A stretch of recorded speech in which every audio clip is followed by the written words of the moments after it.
Hello friends, मैं हूं Aditya Phoenix HVAC से और आज हम बात करेंगे एसी के टनेज के बारे में।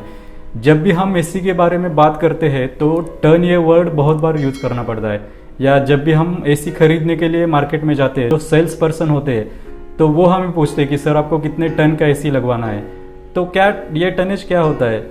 बहुत सारे लोग ऐसे हैं जिनको एसी का टनेज क्या होता है ये मालूम ही नहीं होता है। बहुत सारे ऐसे टेक्नीशियंस हैं जिनको लगता है कि 1 टन मतलब उस एसी का वेट है, या उस एसी में जो गैस लगता है उस गैस का वेट वो समझते कि 1 टन होगा। तो ये बहुत गलत है दोस्तों। तो सबसे पहली चीज़, ये एसी का वेट नहीं है, या एसी में जो रेफ्रिजरेंट गैस यूज़ होता है उसका भी ये वेट नहीं है। तो ये क्या है, ये समझने के लिए हमें पहले एसी के हिस्ट्री में जाना पड़ेगा। जब इलेक्ट्रिकल एसीज नहीं थे तब लोग बर्फ़ का यूज़ करते थे एयर कंडीशनिंग के लिए। तो ये बर्फ़ का जो वेट है वो टनेज में मेजर करते थे। तब से ये टनेज या टन ये जो वर्ड है एसी के साथ अटैच हुआ है। अभी इस टनेज को मेजर कैसे किया जाता है, क्योंकि टन ये जो वर्ड है या जो यूनिट है वो एक्चुअली वेट का यूनिट है, और हमें जो मेजर करना है वो हीट मेजर करना है। तो टनेज और हीट एनर्जी का क्या रिलेशन है वो सिंपल वर्ड्स में मैं आपको अभी बताता हूँ।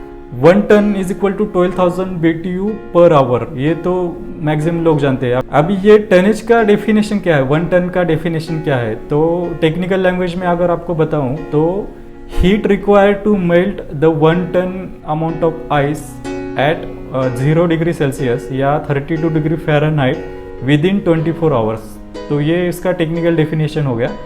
सिंपल वर्ड्स में अगर मैं बताऊं तो 1 टन बर्फ को पिघलाने के लिए जो हीट उसको एब्जॉर्ब करना पड़ेगा तो वो हीट का अमाउंट है 1 टन। ठीक है, अभी मैंने जो आपको बोला था कि 1 टन पिघलाने के लिए जो हीट एनर्जी हमें लगेगी, तो 1 ton is equal to 2000 pounds. ठीक है, और 1 पाउंड का जो लैटेंट हीट होता है वो 144 होता है। तो 2000 इंटू 144 डिवाइडेड बाय 24 आवर्स, इसको अगर आप कैलकुलेट करोगे तो इसका आंसर आएगा 12,000 BTU पर आवर।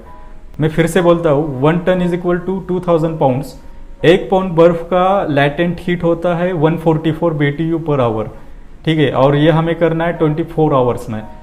तो 2000 इंटू 144 डिवाइडेड बाय 24, उसका आंसर आएगा 12,000 BTU पर आवर। तो 1 ton is equal to 12,000 BTU per hour. ठीक है, दूसरा यूनिट है इसका किलोवाट में मेजर करने का। अभी 1 ton is equal to 3.5 kilowatt, ये सब जानते हैं, लेकिन ये कैसे आता है? 1 kilowatt is equal to 3412 BTU per hour. ठीक है, अभी 1 टन का जो BTU है वो 12,000 है, उसको अगर आप 3412 से डिवाइड करोगे, मतलब 12,000 डिवाइडेड बाय 3412, तो उसका आंसर आएगा 3.5। तो 1 ton is equal to 3.5 kilowatt. तीसरा यूनिट है HP का। अभी जो लोग VRF को यूज़ कर रहे हैं अपने ऑफिसेस में या घर में, VRF एक AC का सिस्टम है, तो वो लोग बहुत अच्छे से जानते हैं कि ये HP में मेजर होता है। अभी 1 ton is equal to 1.25 HP। ठीक है, या रिवर्स करें, 1 HP is equal to 0.8 ton. ठीक है, तो ये HP और टनेज का कन्वर्जन हो गया। HP ये जो टर्म है ये नॉर्मली जापान से आया हुआ है। जापानीज पीपल जो है वो नॉर्मली BTU या टन में बात नहीं करते, वो HP में बात करते, तो इसलिए ये HP यूनिट वहाँ पे आ गया। तो हमने तीनों मेथड्स देखा, एक तो BTU पर आवर, सेकंड था किलोवाट, थर्ड था HP में। अभी आप AC खरीदने जब जाओगे तो आप कैसे पता लगाओगे कि कितने टन का AC हमें लगवाना है? तो इसके लिए मैं एक सिंपल थंब रूल आपको बताता हूँ। अगर आपका एरिया 100 स्क्वायर फुट का है और उसका हाइट अगर 10 फुट है तो आपको 1 टन का AC लगेगा। कई लोग ये 130 स्क्वायर फुट तक भी जाते हैं, मतलब 100 स्क्वायर फुट से लेके 130 स्क्वायर फुट तक अगर आपका एरिया है और उसका हाइट अगर 10 फुट का है तो आप 1 टन का AC लगा सकते हो। तो ये एकदम बेसिक थंब रूल हो गया।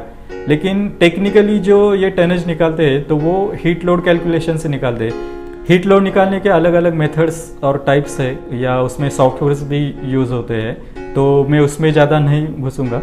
तो दोस्तों, मैंने जितना इजी वर्ड्स में हो सके उतना मैंने आपको समझा है कि 1 टन क्या होता है, टनेज का मीनिंग क्या होता है। तो जब भी आप कभी AC खरीदने के लिए जाओगे तो अपने दिमाग में ये ज़रूर रखिएगा कि टनेज का मीनिंग क्या होता है।